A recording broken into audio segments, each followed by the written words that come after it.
Hi guys, so we decided to have a quick break. Both of us is on our rest day, and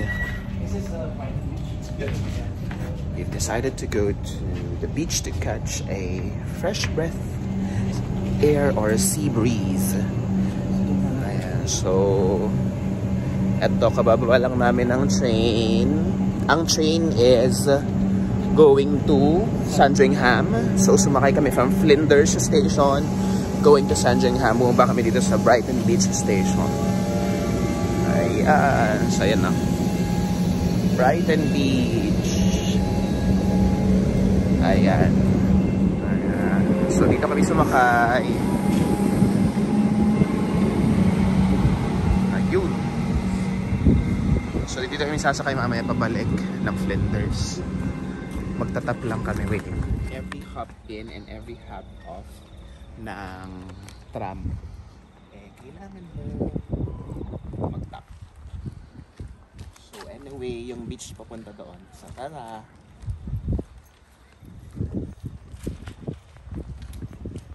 May baon pala kami para makatipid. Binalon mi jay. Binalon mi jay daming dirabi nga beef broccoli. Malay mo mura ang massage. Hi. Ayan, so ayun, nakikita ko na yung beach. So finally, dagat na ako. Although yung outfit namin ay hindi pa. Ayan, so etong outfit namin, pareho kaming naka long sleeves. Kasi nga autumn na at malamig na. Ayan, so going to the beach? That way, yeah. Thank you. Yeah, Thank you. So we are finding our way going to the beach. So usually kapag nasa mga train station ka, may underpass. Ayun no, yung beach, my God. The beach is over there. Yun na yung dagat. Nakakatawa. I think doon tayo. I don't know, but I'm always a beach person. Finally may beach! Nakakatawa. Totoo lang ako. Nakakatawa. Ayun yung beach. Halika. Nakakatawa. Pero parang hindi kayo makakaliga. Hindi namin matagpuan yung okay, wait lang, pakita ko. Hello Boracay. Finally. Ayan no. Ang sarap ng simay ng hangin. Ay, parang finally nakaamoy ka ng totoong hangin. What's this? St. Kilda Brighton Railway. This tunnel was built by the... Oh, so it's formerly a tunnel of a train. Ayan, so etong kanilang baywalk. By the way, this is Brighton Beach. Yeah. Nakakatawa yung dagat nila. Walang naliligo. Ayan. In all fairness, sa Pinas, most likely summer nyo na. So magandang mag-beach. Pinagkaibahan lang dito. Hindi pa nako-jacket kami. Kasi malamig siya. At hindi rin siya ganun kainit. So hindi ka matatakot na ma-sunburn. Wow! Although nag-sunblock naman tayo. Meron lang mangilan-ngilan na naliligo. So may pinupuntahan kaming spot. We're trying to locate a spot na kung saan nandun yung mga ano yun? Bath boxes. Bath boxes. And iba din yung ano, buhangin nila dito. Parang alikabok. Kasi top, ayan tayo nila. It's not white. It's not as white as Boracay. It's not as gray or black as San Fabian. It's actually brown. Parang siyang tapok. Ayan. Oh. May lumipad. Ayan. Ayan, for almost 2 months.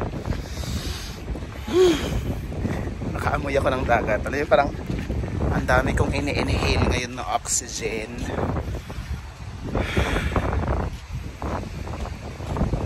Bango.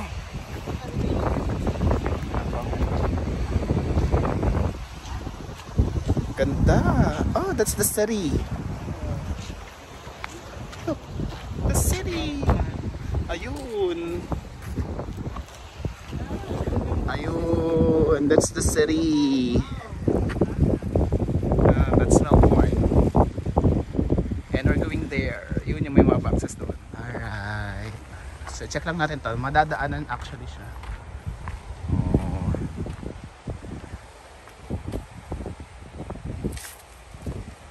Viewing platform. Alright.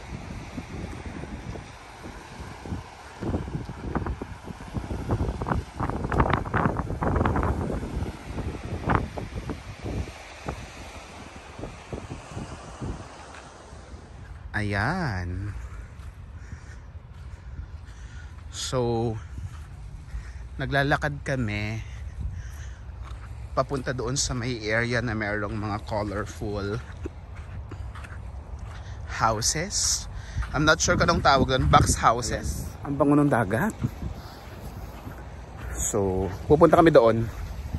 Kasi I think yun yung isa ata sa attraction. Main attraction na pinupuntahan dito sa Brighton Beach. Ayan. If you noticed, kalmado lang yung dagat dito sa Brighton Beach kasi it's located within Port Phillip, kung ano ba yun? It's located within Port Phillip. So malaki siyang cove. So that's the reason why na hindi ganon kalakas yung kanyang mga hampas ng ahon. Ayan. And look, that's what we're looking for.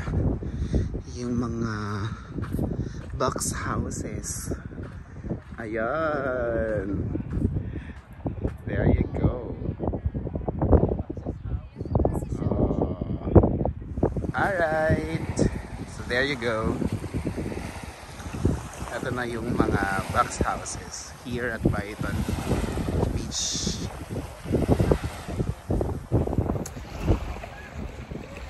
Honestly, this is a good break because it has been a very stressful week last week. Oh, this week. Kaya masaya lang.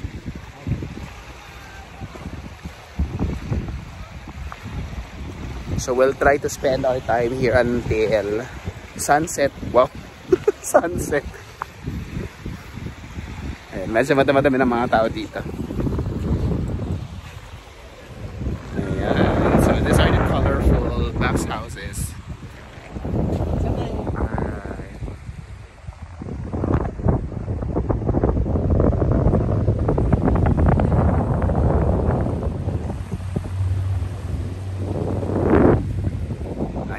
So finally, we have chosen our own cottage. Wow! Well, hindi ko alam. Pero for sure, itong mga ito pinaparent. For sure. Ayan. So, but hindi lang natin alam kung paano siya at kung saan magre-rent. Ayan. So, dito kami sa may medyo gitna. Lumalanghap lang ng simoy ng dagat.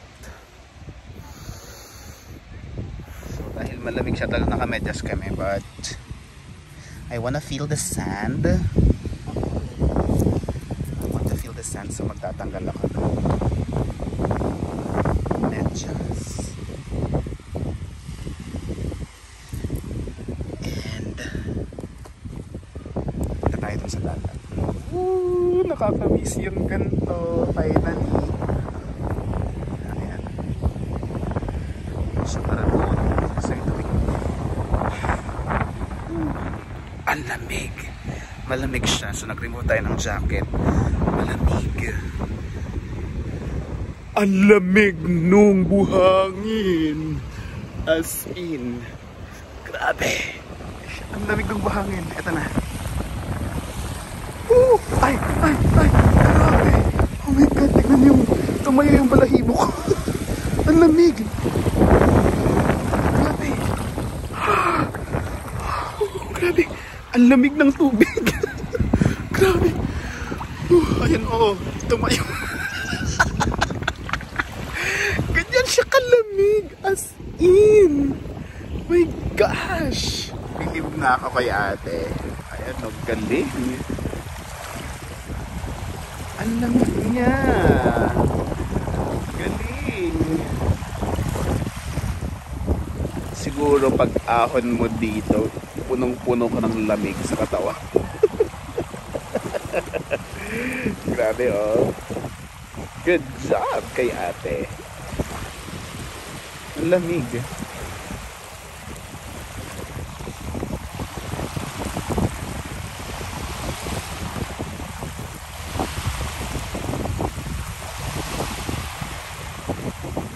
Tatampisaw kaya siya. Let's see.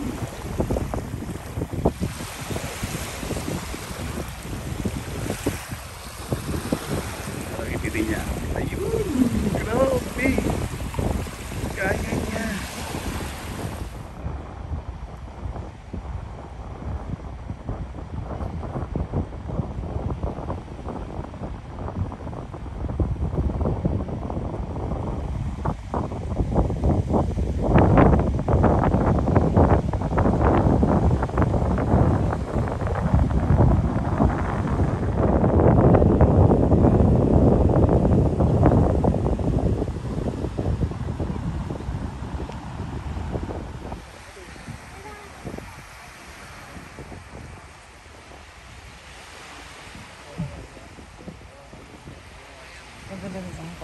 Para paragliding tayo. Ayan, so i-try din daw niyang hawakan yung tubig. Hindi siya naniniwalang sobrang lamig.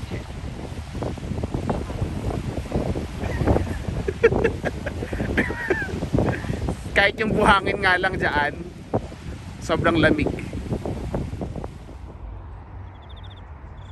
Alright, that was a quick break. There you go. We're going home. Bye, Brighton College. Brighton Beach. Only when I came out to Australia 40 years ago, I used to fly Filipino. Sa pilot siya. Ganda.